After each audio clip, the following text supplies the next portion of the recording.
Afternoon, suffering legal and political blows to his efforts to deport individuals without providing them due process.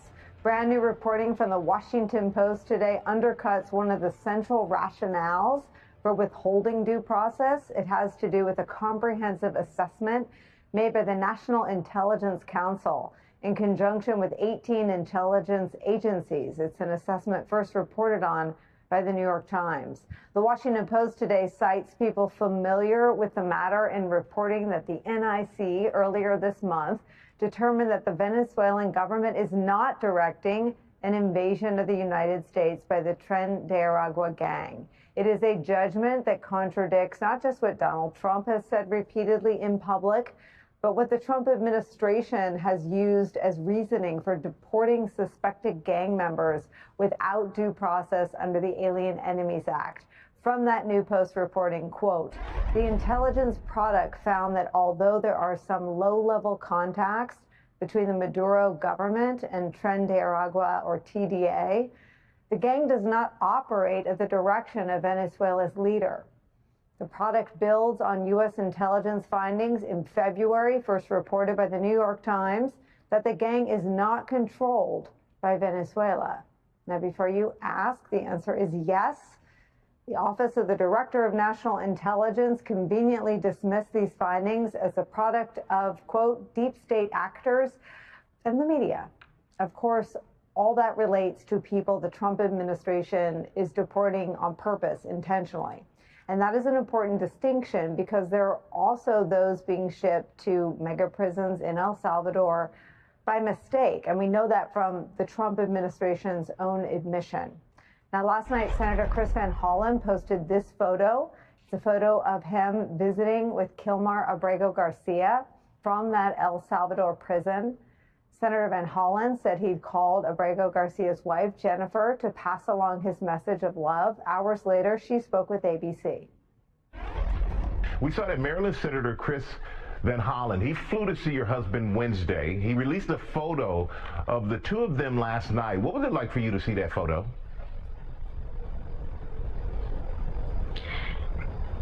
It was very overwhelming. The most important thing for me, my children, his mom, his brother, his sibling, was to see him alive. And we saw him alive. Yeah. It was very, very overwhelming. What were you told your husband said in that meeting?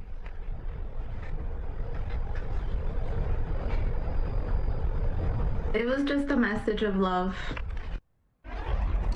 Now, Senator Van Hollen is scheduled to touch down in Washington, D.C. from El Salvador any moment. He's expected to address the media. We'll bring that to you as soon as it gets underway. In the meantime, the new reporting, the new events are where we start today with some of our favorite reporters and friends. Washington Post national security reporter John Hudson is here. He is bylined on the reporting we just read from. Also joining us, former director of the CIA, now an MSNBC senior national security analyst, John Brennan's here. Plus, Amanda Carpenter joins us. She is a writer and editor at Protect Democracy. John, take me through what you and your colleagues are reporting.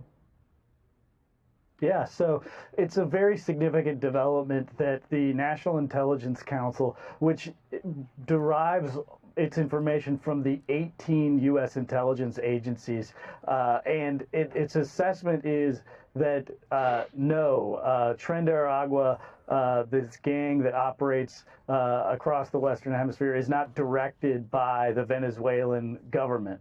And it's significant because, of course, this is the entire rationale that the Trump administration is using to round up suspected gang members in the United States and summarily deport them without due process.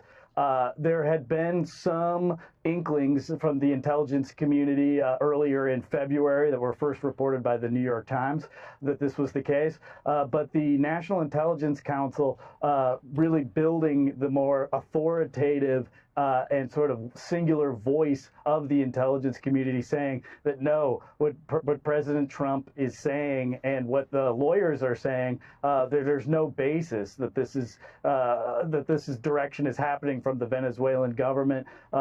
very significant, especially given that, there are a lot of fears that the intelligence community is being sort of suppressed in some ways by political appointees who have a different agenda. This is a sign that actually the intelligence analysts are still doing their work and still calling balls and strikes when it comes to the reality on the ground. John, what goes into this intelligence product? Can you just, for folks not familiar with an assessment and the degree of confidence and the number of agencies that contribute to the assessment, can you do some of that explaining for us? Yes. So obviously there's, 18 intelligence services that work for the United States.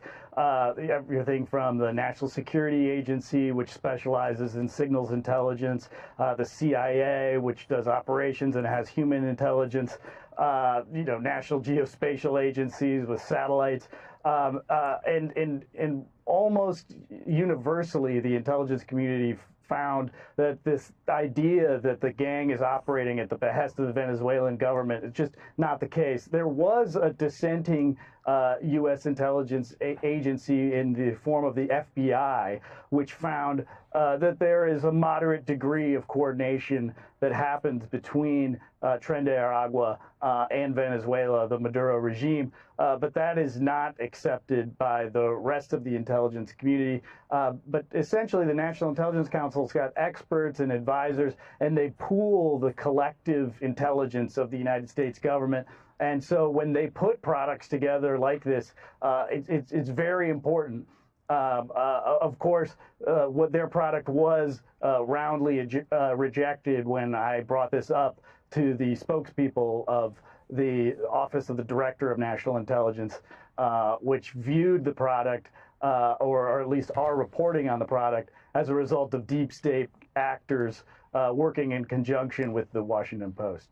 John Hudson, do they have 18 separate government agencies that arrive at a different conclusion based on different sources and methods of intelligence? I mean, this is sort of the unified voice of the intelligence community. When the NIC, as it's called, the National Intelligence Council, puts out these products, obviously there is room for dissent, and that was the case with the FBI.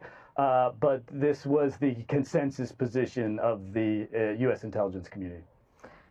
Director John Brennan, just give us some historical parallels to the other sorts of things that were established with the consensus positions of 18 U.S. intelligence agencies. Because my sense is when you have that much agreement, they tend to be non-controversial conclusions that are accepted by policymakers.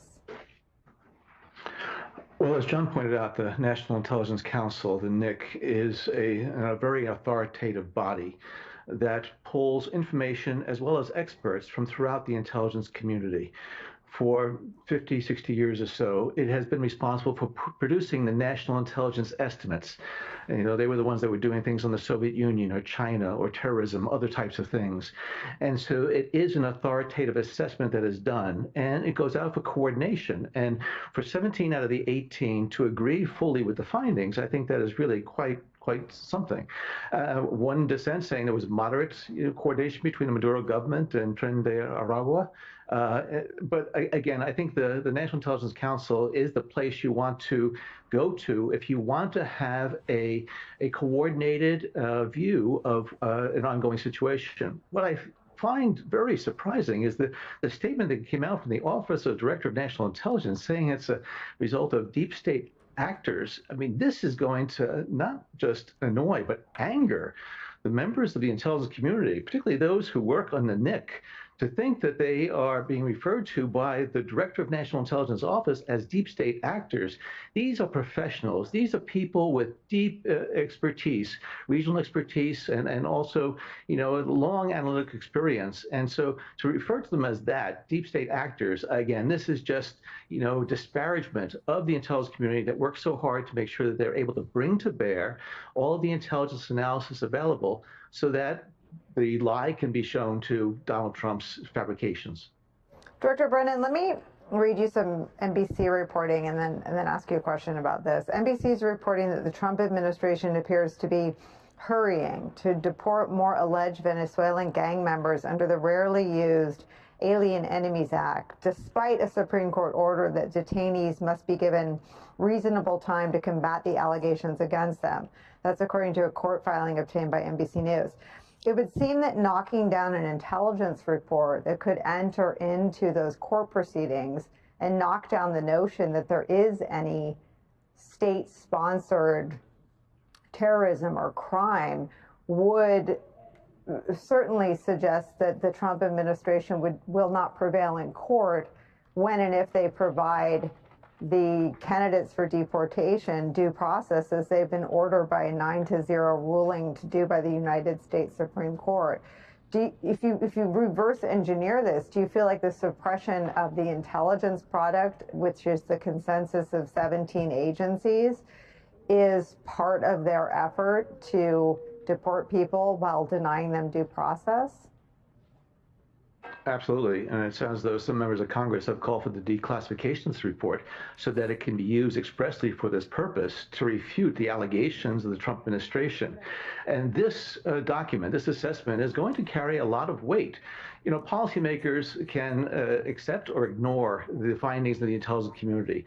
But for Donald Trump basing his decision on the Alien Enemies Act and saying that there is this part of this invasion that was coordinated by Venezuela against us, and showing that the intelligence community, 17 out of those 18 agencies, deny that allegation, I do think it's going to carry a lot of weight and hopefully, again, lead to a bit of a change in terms of what is happening in this country.